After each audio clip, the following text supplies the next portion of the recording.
آپ لوگوں نے اس سے پہلے بھی ایک ایفرٹ کی وہاں جانے کی، آپ کو روکا گیا. ایک تو یہ بتا دیں کہ کون سی وہ قوتیں ہیں جو اس مسئلے کا سیاسی حل نہیں نکالنا چاہتی، اور دوسرا ظاہر ہے جیسے محمود صاحب نے بتایا کہ شاہد خاقان بھائی صاحب جو ہے وہ رابطے میں تھے یا انہیں کچھ لوگوں نے روکا، تو وہ کون لوگ تھے جنہوں نے پہلے روکا اور پھر آج دوبارہ روک لیا؟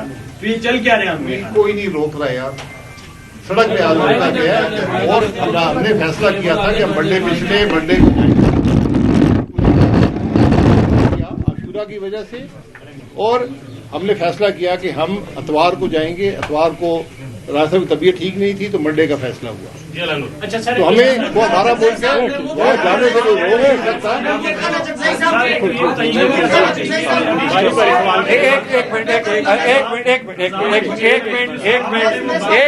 آپ کر لیں، آپ کر لیں پلیز.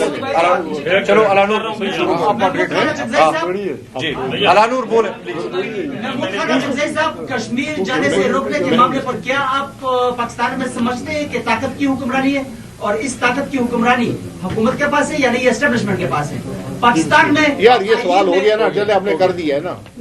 یہ واضح ہے کہ آج ملک میں آئین اور قانون کی حکمرانی نہیں ہے، ورنہ اس ملک کے اپوزیشن لیڈر کو سینٹ میں اور قومی اسمبلی میں ملک کے اندر سفر کرنے سے کون روک سکتا ہے؟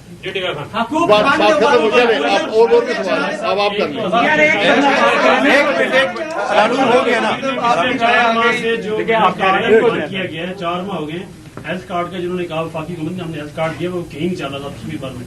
ایک تو یہ دوسرا وفاقی حکومت کی جانب سے کوئی بھی فیڈرل منسٹر جو کردار آپ ادا کر رہے ہیں، یہ تو وفاقی وزراء کو کرنا چاہیے تھا، پیپلز پارٹی کو نون لیگ کرنا چاہیے.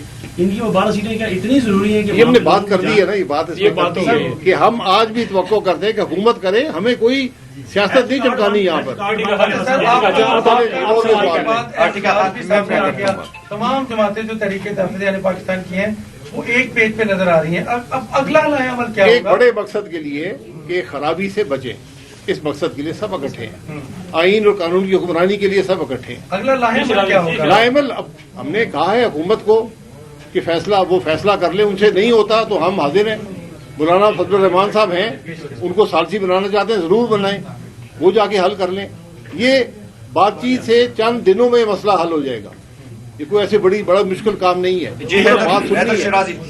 یہ شاہد صاحب یہ آپ لوگوں کو جانے تو نہیں دیا گیا، لیکن میڈیا بلیک آؤٹ ہے، انٹرنیٹ سروسز وہاں بند کی ہوئی ہیں اور وہاں سے رابطہ کچھ نہیں ہو رہا. پورے کشمیر میں سروسز بند ہیں. کہیں ایسا تو نہیں کہ جس طرح کچھ خبریں آ رہی ہیں شاید وہ پروپیگنڈا ہی ہو کہ بہت زیادہ کلنگ ہوئی ہے وہاں، خوراک کی وجہ سے مسائل ہیں، کرش کرنے کا ارادہ ہے. کہیں آپ لوگوں کو اس لیے تو نہیں جانے دیا گیا جس طرح کی خبریں سوشل میڈیا ہی کی حد تک ہیں کہ ان چیزوں کو چھپانے کا ارادہ ہے؟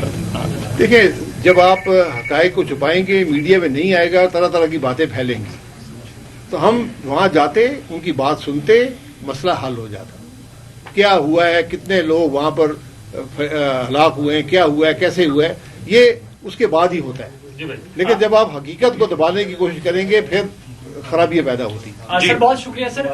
گورنمنٹ آف پاکستان اور گورنمنٹ آف آزاد کشمیر باقاعدہ ایک پلاننگ کے تحت پورے میڈیا کے اوپر آزاد کشمیر کے عوام کو، کیونکہ آزاد جموں کشمیر آپ لوگوں کا شکریہ ادا کرنے کے بعد میں یہ کہنا چاہتا ہوں کہ جو نمک حرام اور غدار جیسے الفاظ چلا رہے ہیں، تو کیا آپ کو لگ رہا ہے کہ گورنمنٹ آف پاکستان یا government of Azad Kashmir sincere ہے آپ لوگوں کے راستے روکے اس محرم کے مہینے میں؟ لگ رہا ہے کہ کسی جگہ پر کوئی مذاکرات کی کوشش کرے گی؟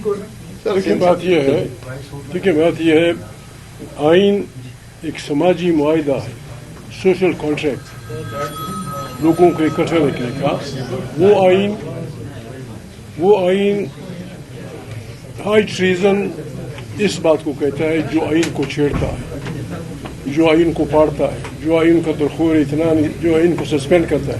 اور اس آدمی کو بھی، اس گروپ کو بھی جو اس کار خیر میں جارے لوگوں کا ساتھ دیتا ہے، سب کو ہائی ٹریزن کا مجرم کہتا ہے. کم سے کم اس لائن میں ایسا کوئی آدمی نہیں ہے جو آئین کا مخالف ہے. اس لائن میں کوئی ایسا آدمی نہیں ہے جو آئین کے مندرجات پہ یقین نہ رکھتا. آئین کو پھاڑنے والے جب یہ کہیں کہ ہم ملک کے وفادار ہیں تو ہمارے درمیان ایک تقسیم واضح ہو جائے گی. ہماری کسی سے کوئی دشمنی نہیں. آئین یوکرین، خدا نہ کرے کہ کشمیر اور پاکستان کا مسئلہ اس حد تک پہنچ جائے. یوکرین پرانے سوویت یونین کا حصہ تھا، اس کا تمام انفراسٹرکچر روسیوں نے بنایا.